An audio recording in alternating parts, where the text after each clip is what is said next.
उपाय सुचवतात, दुसरे काय सुचवतात. तर एकाच ठिकाणी आपल्याला एकाच विषयाचे किमान 5 ते 10 डॉक्टर आपल्याला या ठिकाणी आवडतात. त्यामुळं वेगवेगळ्या विषयांमधल्या लोकांकडे जाण्याचा, प्रवास करण्याचा किंवा तुमची सहनशक्ती खर्च करण्याचा जो काही प्रसंग रुग्णांवर किंवा त्या व्यक्तीवर येणार आहे तो आपण या महारोगी शिबिराच्या माध्यमातून टाळू शकतो. जसं की आता नितीनजींनी सांगितलं की डेंटलची सुद्धा एक आपण स्पेसिफिक व्यायाम उपलब्ध करण्याचा प्रयत्न या ठिकाणी आपण करतो. फिजिओथेरपी आणि फिजिओथेरपीची सुद्धा डॉक्टर या कॅम्पच्या माध्यमातून आपल्याकडे उपलब्ध राहणार आहे. असा कॅम्प की ज्या कॅम्पमध्ये कुठलाच शरीराच्या विविध आजारांवर प्रश्न निर्माण झाला आणि त्याचा डॉक्टर आपल्याला उपलब्ध आहे असं या कॅम्पमध्ये होणार आहे. प्रामाणिकपणे आणि चांगल्या प्रांजळ हेतून आपण हा प्रयत्न करतोय की एक चांगली व्यवस्था या रुग्णांसाठी आपण निर्माण करू.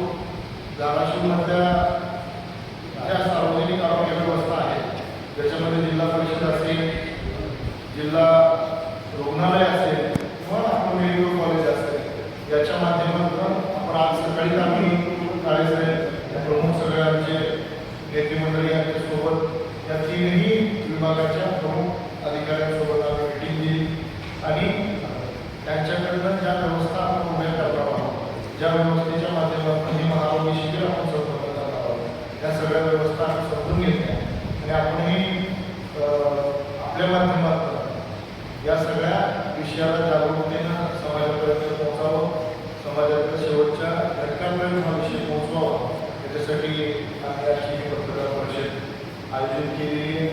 माननीय आमदार रणजितसिंह पाटील साहेब आणि माजी आमदार श्री सुजितसिंह ठाकूर साहेब, नव्यानं विधान परिषदेचे आमदार असलेले श्री विश्वनाथ पाटील साहेब आणि जिल्ह्यातली सगळीच टीम यांच्या संकल्पनेतून आपण हा येणारा सोशल फाउंडेशन आणि भारतीय जनता पार्टी असा हा महारोगी शिबिराचा कार्यक्रम या ठिकाणी आयोजित केला.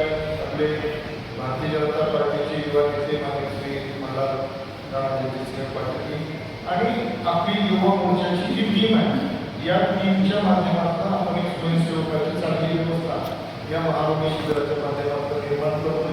अशाच पद्धतीचे वेगवेगळ्या क्षेत्रातले आणि वेगवेगळ्या घटकांमध्ये एकत्रित मॉब मोबिलायझेशन करून कोणकोणते विषय आपल्याला समाजासाठी हाताळता येतील याचा एक सुरुवात या महारोगी शिबिराचा आपण करतोय. मला वाटतं की धाराशिवकरांसाठी या महारोगी शिबिराच्या माध्यमातून जी व्यवस्था आपण निर्माण करतोय या व्यवस्थेचा एक चांगला फायदा धाराशिवच्या नागरिकांसाठी निर्माण होईल या अपेक्षेसह मला वाटतं की आपण आपल्या माध्यमातून पोहोचवावं. धन्यवाद.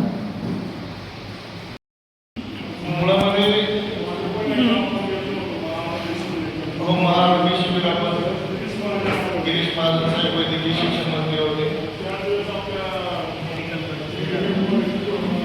हो, ते आता मेडिकल कॉलेजच्या टीमच्या तिथं आज बैठक झाली. बघा किती मोठा होता.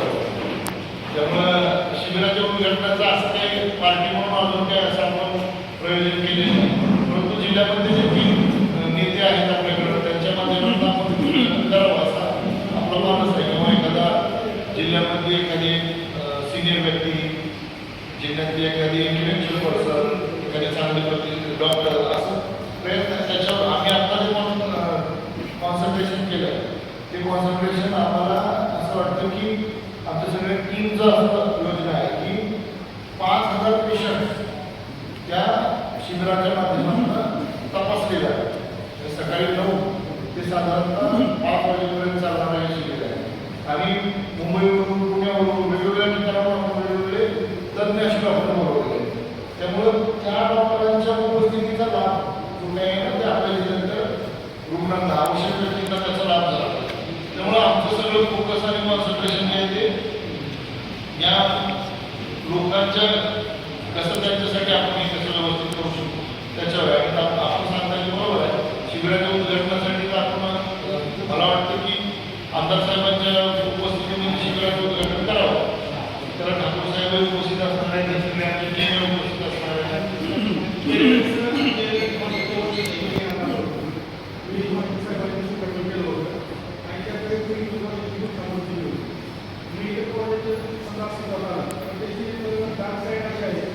त्यावेळेस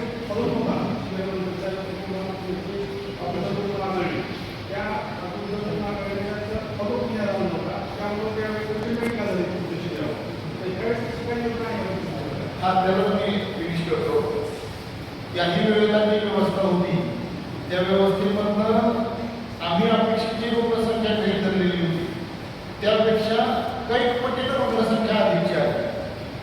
आता ज्या लोकांना व्यवस्था मिळाली त्या लोकांकडनं सकारात्मक प्रतिसाद म्हणा किंवा आमची व्यवस्था झाली म्हणून म्हणा की हे सांगण्यात नाही आलं, परंतु म्हणजे खूप क्राऊडेड झाल्यामुळे ज्या लोकांची गैरसोय झाली त्या लोकांकडनं टीका करण्यात आली. आता हे वावलं म्हणजे ह्याच्यात ते वावलं असायचं काहीच करा. तेव्हा आता आम्ही जो प्लॅटफॉर्म तयार केला तो प्लॅटफॉर्म मला वाटतं राणादादांनी आणि टीमनी काल एक व्हॉइस कॉल आणि ग्रुप मिटिंग केली होती ऑनलाईनमध्ये. त्याच्यामध्ये ते आपण पेशंट त्या त्या गावांमधनं कशी येतील त्यांना यायची व्यवस्था करता येईल का इथपासून आपण विचारतो.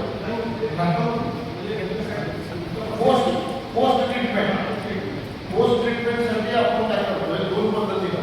मी सुरुवातीला सांगितलं की सुरुवातीला त्याची नोंदणी होईल तर ती फिजिकल होईल आणि डिजिटल होईल. फिजिकल होईल म्हणजे वहीमध्ये नाव नोंदणी करून त्याला आपण त्याचा मोबाईल नंबर त्याला कुठं जायचं आहे त्याला ट्रीटमेंट कुठं द्यायची हे आपण सांगणार. आणि डिजिटली करणार तर डिजिटल याच्यासाठी करणार की पोस्ट ट्रीटमेंट म्हणजे त्या रुग्णाचं त्या तपासणीनंतर त्या रुग्णाची व्यवस्था काय झाली हे कळण्यासाठी आपण त्याची डिजिटल ट्रीटमेंट करू. डिजिटल त्याचं नोंदणी करून त्याची व्यवस्था आपण करणार आहे. गावागावातून काय रुग्णाची व्यवस्था ठेवण्यासाठी आता जिल्हा परिषदेच्या माध्यमातून जिल्हा परिषदेचा जो आरोग्य विभाग आहे त्या जिल्हा परिषदेच्या आरोग्य विभागाच्या माध्यमातून आपल्या जिल्हा परिषदेच्या अध्यक्षा सुहासनाताई पाटील यांच्या माध्यमातून आपण DHO ला सांगितलं आणि DHO कडनं आणि पूर्ण ते कॉन्फिडंट झालंय की अशा पद्धतीचं आरोग्य शिबिर 22 तारखेला धाराशिवला संपन्न होणार आणि मग त्या आरोग्य शिबिरामध्ये या पद्धतीची सेवा सुविधा उपलब्ध असतात. तर DHO कडं आणि तिथं PMC कडे तिथं त्यांची नोंदणी असेल रुग्णांची त्या रुग्णांना आपण कसं मोबिलाईज करता येईल त्यांना कसं आणता याच्यावर आपण काम करतो. पण जरी ते नाही आले त्यांना आणता नाही आलं तरी सुद्धा त्यांची नोंद आपल्याकडे असणार त्यांची नोंद आपल्याकडे असणार आणि तो प्रयत्न प्रामुख्याने करतो. ठीक आहे. आयुष्यमान भारत कार्डसाठी एक आपण कॅम्प ठेवलाय. ज्या ज्या रुग्णांना आणि नागरिकाला येणाऱ्या आयुष्यमान भारतचं कार्ड काढलं त्यांना आयुष्यात कधी आजारपणाचे 5 लाखापर्यंतचा उपचार मोफत देण्याच्या दृष्टिकोनातून हे आयुष्यमान भारत कार्ड केलं आहे. ठीक आहे.